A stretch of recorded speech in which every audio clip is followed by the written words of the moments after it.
This discussion on managing future states comes from my research into the theory of narrative inquiry, particularly the work of David Boji and his insights into the problems of meta-narratives. He describes meta-narratives as a phenomenon of sense-making in which from the present we look backwards and identify a dominant theme that seems to organize all of our preceding history into a grand narrative.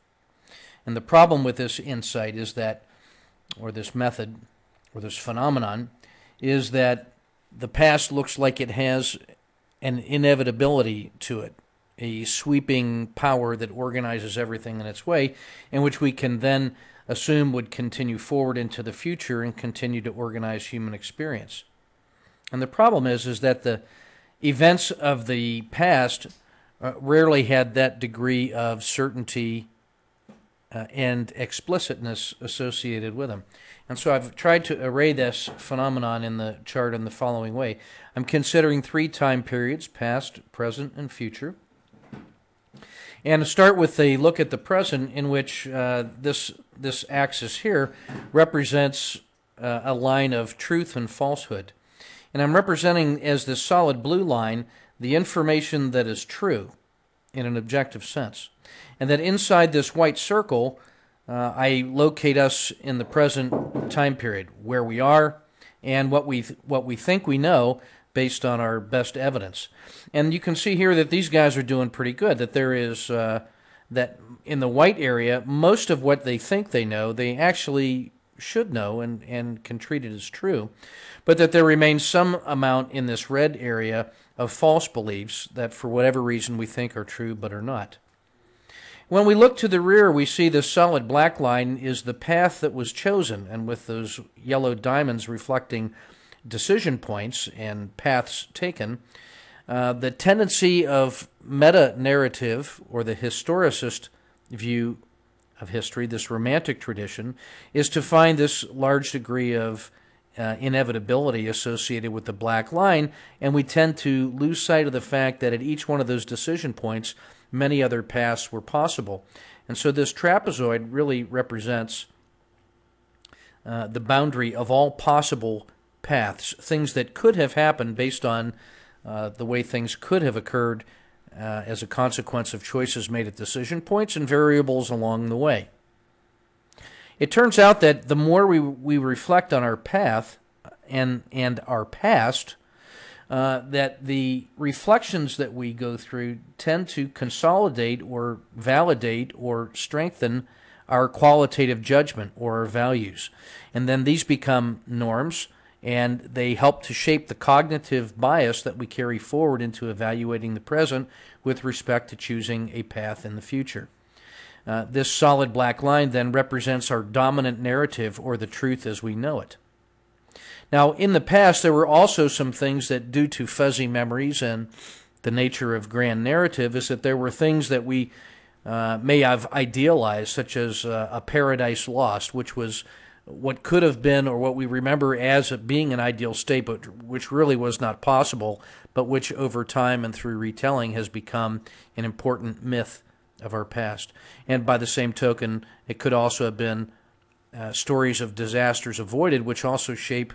our choices in the future. Even though they didn't really happen or couldn't have happened, the power of myth and legend tends to inform our present and future.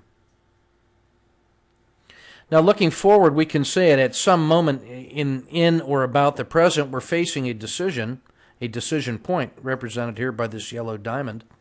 And from that, we go through a process of imagining or imagineering, and we can think about different future possible states. And the more that we can define those, the more they seem like objectives or states that we're going to try to navigate to, and then we can reasonably expect to try to structure our decisions in order to achieve these various states. And I'm just arraying on the right-hand side over here some performance measures or degrees of satisfaction, which are the criteria by which we would evaluate the goodness or the badness of these relative states. And then based on our imagination and our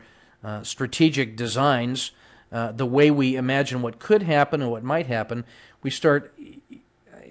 envisioning different future states and then use the relative attractiveness in order to help shape our certain decisions.